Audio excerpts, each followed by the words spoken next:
Willkommen bei Time Out Racing mit einem weiteren Video der Dakar Live Serie.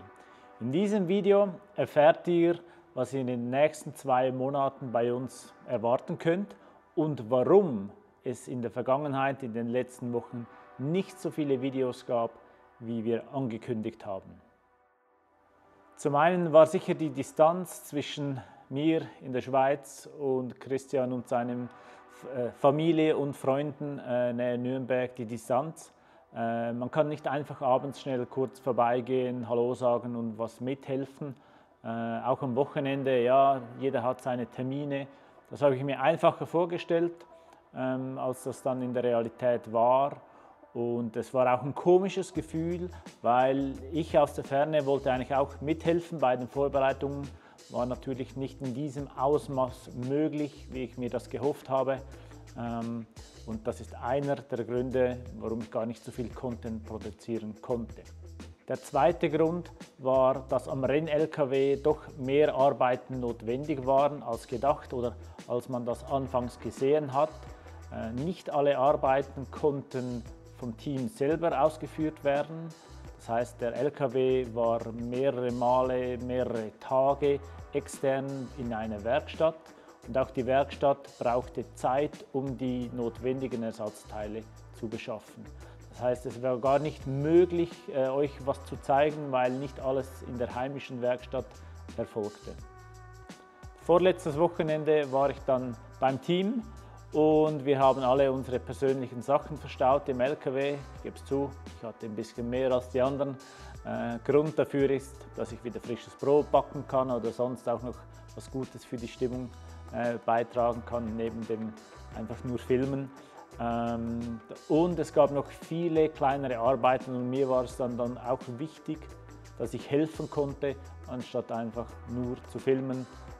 Und es hätte auch keine Story gegeben. Daher haben wir gesagt, komm, es ist kurz vor Ende, wir müssen jetzt alle nochmals anpacken und haben uns darauf fokussiert. Der spannende Teil kommt jetzt. Aktuell, gerade jetzt, ist der Christian und der Rudi auf dem Weg nach Barcelona. Die fahren in 2 Tagen da runter. Wir werden dieses Jahr oder dieses Mal in Barcelona die LKWs abgeben. Letztes Mal war das in Marseille und die technische Abnahme sowie der administrative Check war das letzte Mal in Saudi-Arabien und das Mal ist es auch schon bereits in Barcelona. Das heißt, die Zeit für die Abgabe wird vermutlich länger sein als letztes Mal in Marseille, so stelle ich es mir vor. Ich rechne mal mit 3-4 Stunden, bis wir das alles durchhaben. Es sind auch verschiedene Posten innerhalb von Barcelona, die wir anfahren. Zuerst Administrativcheck, dann technische Abnahme und dann geht es dahin, wo wir den LKW oder die LKWs auf dem Hafen abstellen, bis die dann verschifft werden nach Saudi-Arabien. Der Rudi und der Christian sind aber nicht alleine in Barcelona. Ursi und Matti und ich fliegen nach. Das heißt, ich kann euch da auch mitnehmen, Content produzieren und dann werden wir am Schluss erfahren, ob es die 3-4 Stunden waren oder ob es doch länger oder kürzer war. Nach der Abgabe von den LKWs, das ist diesen Freitag, 1.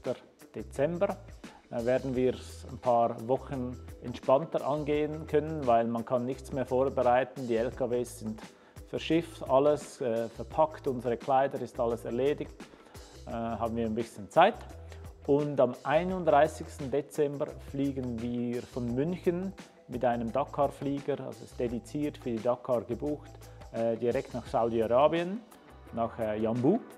Da haben wir eine kurze Nacht in einem Hotel und dann am Tag danach, also am 1. Dezember, werden wir die LKWs vom Hafen holen und nach Yanbu fahren und da ist dann das erste Camp für die ersten Tage. In den vergangenen Tagen sind auch Informationen bezüglich den Strecken publiziert worden oder haben uns erreicht. Ich kann es euch mal einblenden, wie das aussieht. Das sind die Strecken, die das Rennteam, also der Christian, der Matti und die Ursi, fahren müssen oder dürfen. Ist auch doch schon eine rechte Menge an Kilometer und man sieht auch da Liaison, das sind die Verbindungsetappen und die sind teilweise doch sehr, sehr lang. Und hier im Vergleich, das sind die Strecken, die wir als Service fahren werden. Auch da, das sind lange Tagesetappen mit dem LKW, also das heißt früh auf, lange fahren, spät ins Bett. Aber ich freue mich, wir freuen uns, wird sicher ein super Erlebnis, das wieder hautnah erleben zu dürfen. Ab dem 1. Januar werden wir dann täglich berichten, wie wir das letzte Mal auch gemacht haben.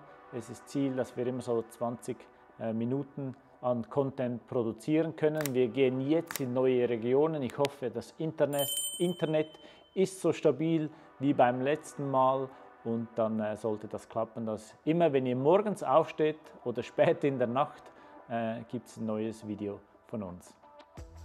Das nächste Video wird von Barcelona sein, kommende Woche. Also, wenn euch das interessiert, schaut wieder vorbei. Und die uns noch nicht auf Instagram folgen, empfehle ich auch da, den Kanal zu abonnieren. Da werden wir auch vermehrt Content produzieren, Stories, Reels, die wir einfach nicht auf YouTube publizieren können. Und daher schaut doch mal bei Instagram, bei Time Out Racing nach, abonniert den Kanal. Und für die, die weder Facebook noch Instagram haben, schaut mal in euer WhatsApp rein, da gibt es neue Kanäle.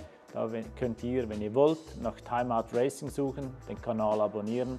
Da werden wir eher Bilder und jetzt weniger Videos oder vielleicht Videos, aber ohne Kommentar dazu posten. Ist einfach noch eine einfache Art für uns, euch ein Update zu geben. WhatsApp-Kanäle nach Time Out Racing suchen. Das war's mit dem kurzen Update. Ich hoffe, das war informativ. Und wir sehen uns nächste Woche mit dem Video von Marseille. Bis dahin, bis bald und tschüss.